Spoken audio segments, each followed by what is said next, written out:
ఏది సంపాదించినా, ఏది తిన్నా తృప్తి అనేది కలగదు. ఇంకా తినాలి లేదా ఇంకా సంపాదించాలి. ఇప్పుడు తింటాం, కాసేపు ఆగిన తర్వాత మరలా ఆకలిస్తుంది, మరలా తినాలనిపిస్తుంది.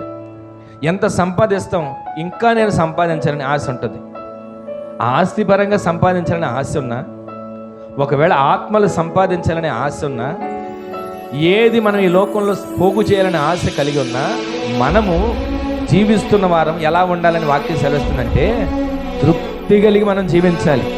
ఉన్న దాంట్లో తృప్తి, దేవుడిచ్చిన దాంట్లో తృప్తి, సంపాదించిన దాంట్లో తృప్తి, కట్టుకున్న ఇంటిలో తృప్తి, చేసుకున్న భర్తలో చేసుకున్న భార్యలో తృప్తి, ప్రతిరోజు సంఘం దేవుడిచ్చాడు దానిలో తృప్తి, సేవకుడిని ఇచ్చాడు దానిలో తృప్తి, సేవకుడైతే సంఘాన్ని ఇచ్చాడు దానిని బట్టి తృప్తి చెందాలి.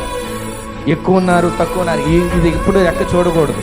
సంపాదన అయినా, ఆత్మలైనా, ఆస్తులైనా, దేవుని చేత కట్టబడిన వారైనా, ప్రతి ఒక్కరము కూడా దేవుడు మనకిచ్చిన ఆరోగ్యాన్ని బట్టి, ఆయుష్ని బట్టి తృప్తి పడేటట్లు దేవుడు నిలబెట్టును గాక.